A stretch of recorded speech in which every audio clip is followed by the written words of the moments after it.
What did a family member do to make you never talk to them again?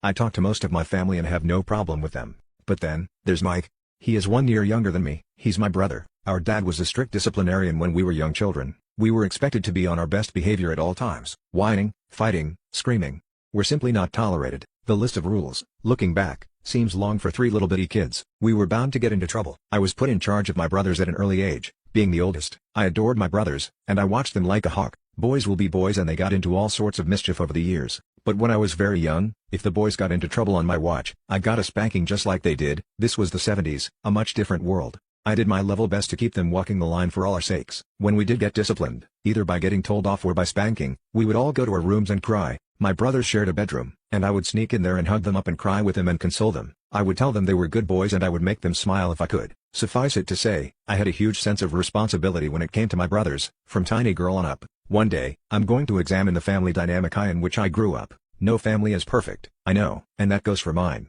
We learned early that what went on in our house stayed in our house. No telling people our business. My youngest brother, Dale, was my mother's favorite child because he was always quite soft. It was for that exact reason my dad was hard on him and treated him like shit. He wanted him to be, quote, a real man. I was the apple of my daddy's eye. I knew that. Even though I still got spankings and stuff, I knew that my dad adored me. And then, again, there was Mike. Mike, being the middle child, was somewhat ignored. That's not even the correct word. Mike just didn't seem to fit. Somehow, he did some really dumb things and got into trouble for it. I couldn't figure him out.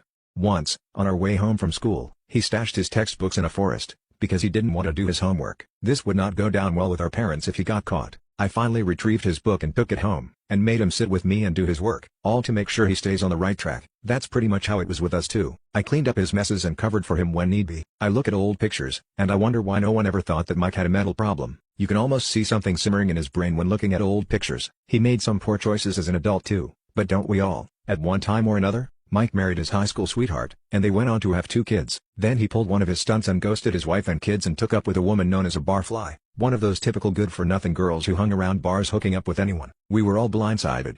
Eventually his wife divorced him, but then let him come back and they lived together and had 2 more kids. When Mike was around 30, give or take, he began to act really nutty. He started saying weird things, and he always had a sob story. Everyone was out to get him. His bosses, our dad, his wife, he was a truck driver. He got involved with substances, hard substances. His behavior got even stranger. One time he claimed his truck had something wrong with it, and then proceeded to get under it for 10 days straight to fix it. During those 10 days he only came out to go to the restroom. If he did sleep or eat, it was under that truck. This was when it became obvious something wasn't right. One time when I was at our parents' house, Mike showed up in a brand new truck he had just bought. He was proud of it, couldn't keep his mouth shut. Then he said to me, I wonder how fast this baby will go? How about we take it out on the highway? Let's see how fast it goes and hopefully we can't stop in time. Put us both out of our misery. When he said that, my blood ran cold. Who says something like that? It became obvious to the whole family that Mike had some kind of problem. We just didn't know what it was. Some years later, he was charged with being a danger to himself, when he was seen walking down a road close to our parents' home, bleeding profusely from a cut on his hand. There's a whole lot more to this part of the story, but I will just say that he was tased twice, taken into custody, and a judge ordered a mental evaluation. And that is how we learned that Mike was schizophrenic. Things went downhill from there. Mike made some death threats to a couple of family members, including our dad. Restraining orders were put into place, and Mike stayed away. All of us were totally unprepared for this. We were all unsettled over Mike's behavior. And so, my brother now lives alone at the age of 62, in a small apartment. He doesn't have a car.